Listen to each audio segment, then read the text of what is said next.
Mr. Bezmenov was born in 1939 in a suburb of Moscow. He was the son of a high-ranking Soviet Army officer. He was educated in the elite schools inside the Soviet Union and became an expert in Indian culture and Indian languages. He had an outstanding career with Novosti, which was and still is, I should say, the press arm or the press agency of the Soviet Union. It turns out that this is also a front for the KGB. He escaped to the West in 1970 after becoming totally disgusted with the Soviet system, and he did this at great risk to his life.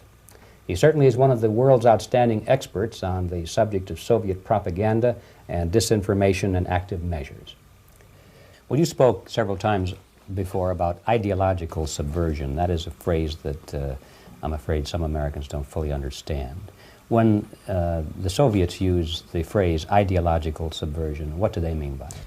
Ideological subversion is the slow process which we call either ideological subversion or active measures, активные мероприятия in the language of the KGB, or psychological warfare.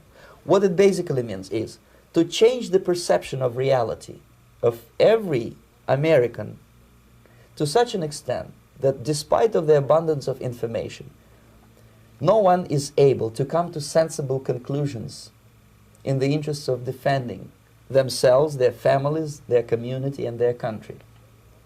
It's a great brainwashing process which goes very slow, and it's divided in 4 basic stages.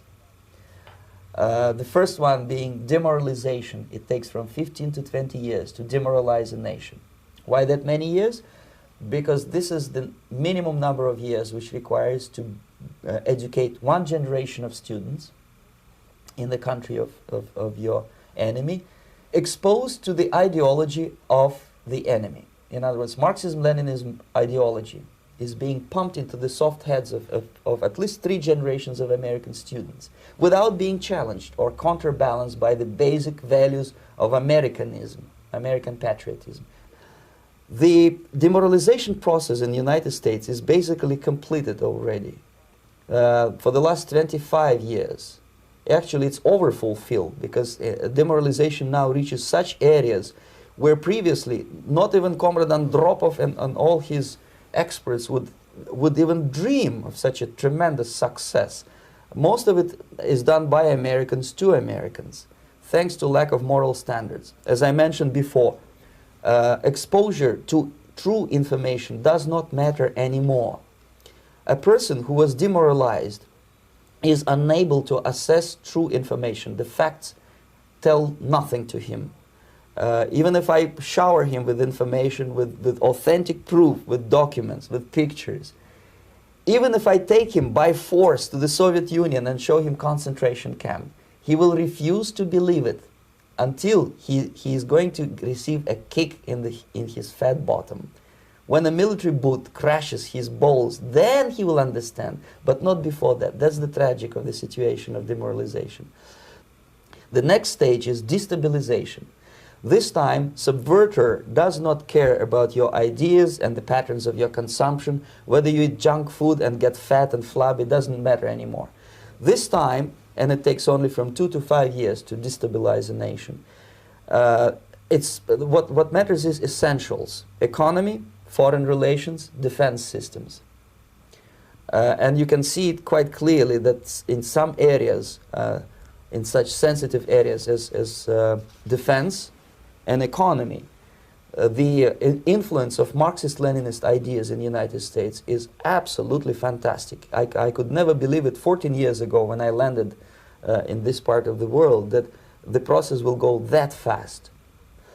The next stage, of course, is crisis. It may take only up to 6 weeks to bring a country to the verge of crisis. You can see it in Central America now. And after crisis, with a violent change of power, structure, and economy, you have so-called the period of normalization. It may last indefinitely. Normalization is a cynical expression borrowed from Soviet propaganda. When the Soviet tanks moved into Czechoslovakia in '68, Comrade Brezhnev said, "Now the situation in brotherly Czechoslovakia is normalized." This is what will happen in the United States if you allow all these schmucks to bring the country to crisis. to promise people all kind of goodies and the paradise on earth, to destabilize your economy, to eliminate the principle of free market competition, and to put a big brother government in Washington, D.C., with benevolent dictators like Walter Mondale, who will promise lots of things, never mind whether the promises are fulfillable or not.